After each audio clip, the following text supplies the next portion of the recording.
Hi there. Today we're going to be talking about solving quadratics using the quadratic formula. Now, before we jump into that method, I want us to think about the fact that when we are looking at solving a quadratic, and just a reminder, a quadratic, the highest power of x is x squared. So we have x squared, x squared, x squared. That's the highest power of x. Generally, when I go ahead and solve these, I follow this flow chart. I ask myself first, can it be solved using a square root? Second, I ask myself, can it be factored? And if any of those questions are answered with a yes, I go ahead and do that. I solve it with a square root, or I solve it by factoring. If neither of those are available to us, then I use completing the square or the quadratic formula. So let's just do these real quick. If it can be solved using a square root, what I can do is bring the 5 over to the other side. So I get x squared equals 5. And then I'm going to take the square root of both sides, being sure to take into account the positive and negative roots. On the left side, the square and the square root cancel out, and I get x equals plus or minus the square root of 5. Generally, it is better to keep it in radical form there because that is the exact answer. It's not rounded at all. So unless it's a real life scenario where you're having to answer like how far did the angry bird go or what was the height of the rocket, we should just leave it in reduced radical form. Now this one's a little bit sneakier. It's harder to see that we can solve this using a square root. So let me show you what I suggest. The first thing I would do would be to subtract the 6 on both sides. So here I get x minus 3 squared equals 25. Now, if I go ahead and take the square root of both sides, being sure to take into account the positive and negative square root, on the left side, the square and the square root cancel, and I'm just left with x minus 3. And on the right side, we know plus or minus the square root of 25 is plus or minus 5. Now I'm going to bring the 3 over to the other side by adding it to both sides. So I get x equals 3 plus or minus 5. Now, these can be added and subtracted. Sometimes you can't. Sometimes it might be 3 plus or minus the square root of something that you can't take the square root of, in which case you would just leave it like this. However, we can actually do this math. We know 3 plus 5 is 8. We know 3 minus 5 is negative 2. So I get x is 8 and negative 2. So that's where I can take the square root of both sides because I don't have a random x term hanging out here. I don't have a random x term hanging out here. All of the variable is trapped inside the square. So we can just bring everything over to the right and take the square root of both sides. Here, I cannot take the square root of both sides because I have an x squared and I have an x. So if I, for example, were to take the 3 to both sides, or the 3x, I'd get x squared equals 3x plus 28. But watch what happens when I take the square root. If I take the square root, I end up freeing the x here from the squared, but then I trap the other x under the square root. So that is not going to be an option for me. So what I'm going to do is bring the 28 to the other side so I can factor it. So let me go over here. I get x squared minus 3x minus 28 equals 0. I'm going to go ahead and factor this. Two numbers that multiply to give me negative 28 add up to negative 3. So that's going to be x minus 7 times x plus 4, because negative 7 times 4 is negative 28, and when you add them, you get a negative 3. Now I'm going to set each factor equal to 0, and then I get x equals 7 and negative 4. Solving by factoring is a pretty effective method as long as we can factor it, but not everything is factorable. So yesterday we learned about the topic completing the square. And that is a very useful method, but it is a little bit arduous.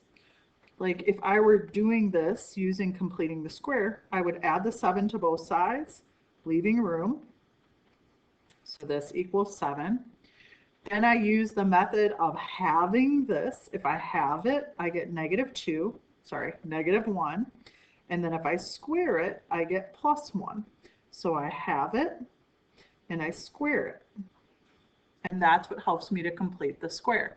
If I add 1 to one side, I have to add it to the other side. So my factored version of x squared minus 2x plus 1 is x minus 1 quantity squared, and that equals 8. Now I have what I would call a simple quadratic.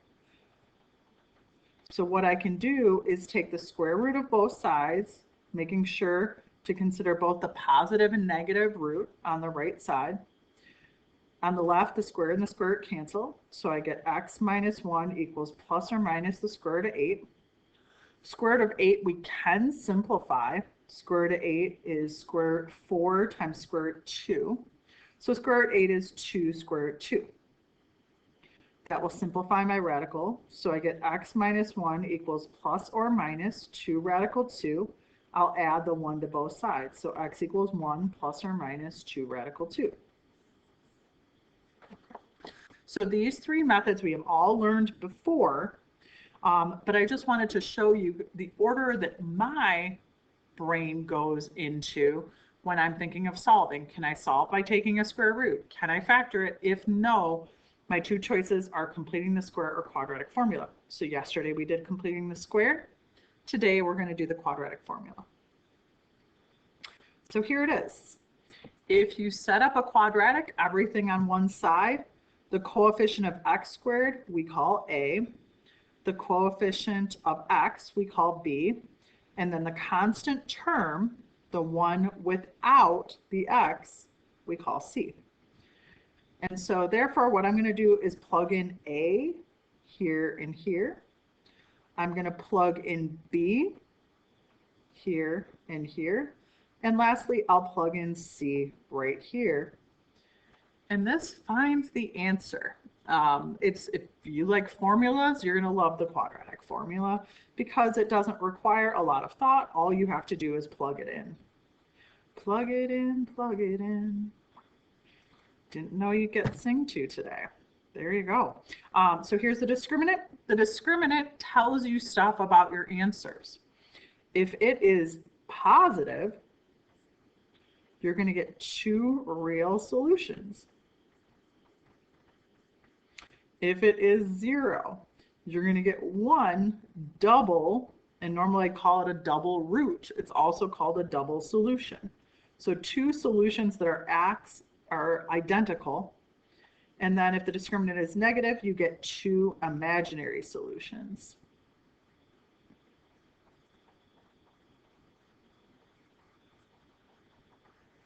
Because if you try and take the square root of a negative, you're going to get an I in it. It's going to be 2 imaginary solutions, 1 plus that number with the I, that imaginary number, and 1 minus it. So one can look at the discriminant to figure out, am I going to have 2 real unique solutions? One solution that's double, like maybe it's 4 and 4. You get 2 solutions, but they're exactly the same. Or 2 imaginary solutions, those would be solutions that contain I. So if I were solving this using the quadratic formula, the first thing I would want to take note of is the fact that my a is 1. Since I don't see a number out there, I can assume that coefficient is 1. So a is 1, b is -5. It's important to take the negative along with it. C is -8. So when I'm considering the quadratic formula, x is going to be -b, so that's -5, plus or minus the square root of b squared. Now my strong suggestion to you is you just write down what b squared is. You do that math in your head or, however, before you write it down. So we know -5 squared is positive 25. Whenever you square a negative or a positive, it'll be positive. So that value should always be a positive. B squared should always be positive. Minus 4 times A times C over 2A. So in your head or in your calculator, I'd like you to calculate the discriminant. So this is essentially 25 plus 32, and what we get is 57. So it's 5 plus or minus the square root of 57 over 2. And that's what your two x values are. If I could take the square root of 57 right here, I would. But that is not a perfect square, so I can't simplify it that way. It also doesn't have any perfect square factors, so I can't simplify it at all. So if this is a pure mathematics problem, again, not an application, you should leave it like this. Remember, we call this exact form, because that is exactly the answer. If I were to plug in the square root of 57, I would get a decimal that is an approximation, but that's exact. So that's our quadratic formula. Let's try this one. You'll note that we don't have a 0 on one side. So we're going to want to modify this to 2x squared minus 5x plus 8 because the quadratic formula requires us to have a 0 on one side. So this is A, B, and C. Quadratic formula starts with negative b. Negative 5 is 5, plus or minus the square root of -5 quantity squared, that's 25, minus 4 times a times c over 2a. 2 times a is 4. So again, I highly suggest that you square the b in your head. You square it, because a lot of times when people write down -5 squared, they call it -25. But -5 times -5 is positive 25, so you can do that. Then we have 4 times a times c all over 2a. I also like to write down what that is because we can generally double stuff in our heads. No problemo. So this is going to be 5 plus or minus, and when I do this math, I'm going to get a negative inside the square root. It is the square root of -39 over 4. So I did 25 minus 64 to give me that -39. So what I would like you to do if you have an imaginary solution is remind yourself that the square root of -1 equals I. Okay, that's how I like to draw my eyes so they don't look like ones. So I give it the little swoosh at the end right here. Swoosh. And so what I can write this as is 5 plus or minus I radical 39, essentially taking out the -1 out of the radical. And that's really it. That is our imaginary solution, and we got imaginary because our discriminant, which is right in here, is negative. So that will yield an imaginary value.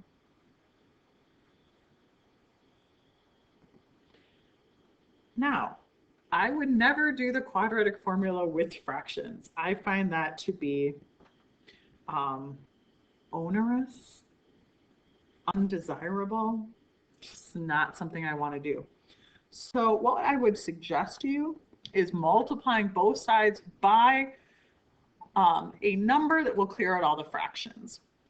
So what we're essentially looking for is the lowest common denominator, or the lowest number that both of these denominators go into. So when we look at 4 and 2, I'm going to consider multiplying both sides by 4 because that's going to clear out my denominators. We know 3 times 3/4 is 3 because the 4's cancel. 4 times 2x is 8x. 4 times -9 halves is -36 halves, that's -18, equals, and we know 0 times 4 is 0. Okay, so even though all three of them didn't have fractions, I have to multiply all of those pieces by 4 on the left side and on the right side to keep the equations equivalent. I can't just multiply certain numbers by 4 and leave the rest alone. All right, now I'm going to go to do the quadratic formula. We have a, b, and c.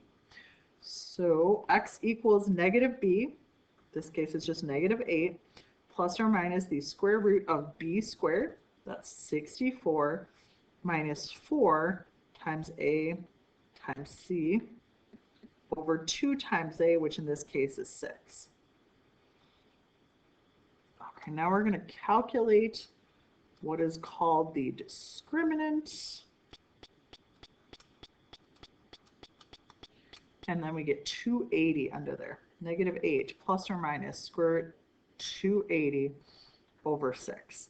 Now, because 280 is a large number and it's a factor of 10, it's a factor of 40, or 40 is a factor for it, 10 is a factor for it, it's even.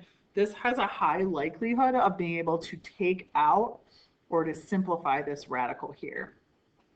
So I'm going to look at square root 280. I know 4 goes into 280, so this is square root 4 times square root 70. So this is 2 radical 70. Then I have to think to myself, does anything go into 70 that is a perfect square?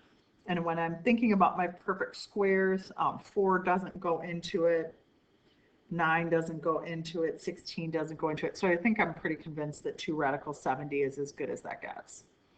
So I'm going to rewrite this as negative 8 plus or minus 2 radical 70 over 6. Now, I'd like you to take a look at this and realize that this term, and this denominator are all even numbers. So if you go ahead and factor out a 2 from the numerator,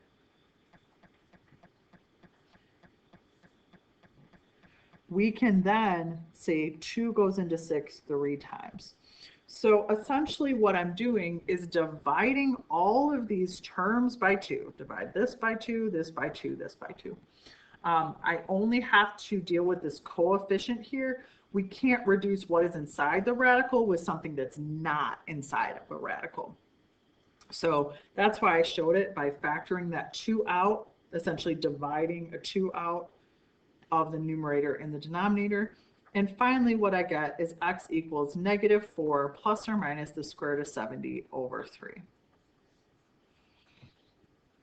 And that would be the solution for that one. And again, just the moral of this story is if there are fractions, get rid of them. Just multiply both sides by the lowest common denominator of all the denominators. Because I just can't imagine. You don't want to do it with decimals. Like, that's kind of clunky. So there you go. Oh, this one's exciting, right? You can ask yourself, can I solve this using a square root? And if you ask yourself that, you might have even tried to do this and that, plus, minus. The issue with this is you have now trapped an x inside of a square root while freeing this x. So you created a new problem. So the answer is no, you can't solve that by taking a square root. So what I'm going to do instead is simplify this. I'm going to FOIL this out. This is 3x minus 2 times 3x minus 2. So what I get is 9x squared minus 6x minus 6x plus 4 equals 5 minus 2x. Just bringing down the 5 minus 2x. I'm going to combine these like terms. 9x squared minus 12x plus 4 equals 5 minus 2x. Now, with most anything, factoring, quadratic formula, completing the square in general, you want to force a 0 on one side of the equation. So I'm going to subtract the 5 on both sides to get rid of that. And then I'm going to add the 2x so I can completely clear out the right side of my equation. So what I get is 9x squared minus 10x maybe I can factor this. Minus 1 equals 0. I'm thinking I might be, oh.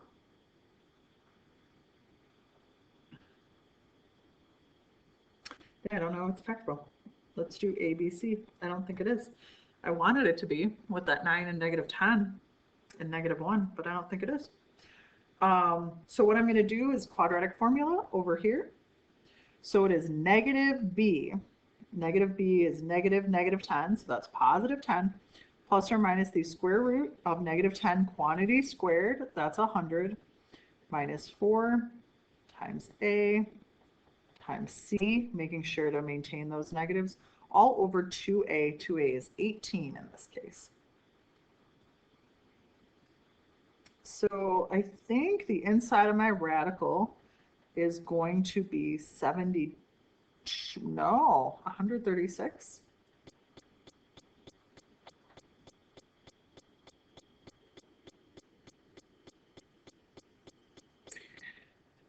Then what I'm going to do is simplify 136, radical 136. Trying to think of anything bigger than a 4 goes into it. Ooh, maybe a 9 goes in there? I'm going to check it. 6 divided by 9? Nope. I don't think 16 goes in there. I'm just checking these with my calculator. Definitely not 25. Not 30. Okay, let's just say 4. Let's say 4. So it is square root 4 times square root of 34. We know square root 4 is 2. So now I'm going to replace that with square root 136. So it's 10 plus or minus 2 radical 34 all over 18. And I'll do the little shortcut for reducing this. If I look at all of my terms, here's a term, here's a term, here's a term. 2 is the coefficient for that, but that can be considered kind of the, the whole number, or not inside the radical part of that term. These are all even, so I can divide top and bottom by 2. So I get 5 plus or minus the square root of 34 over 9. That is going to be my answer. A lot of twists and turns in that one.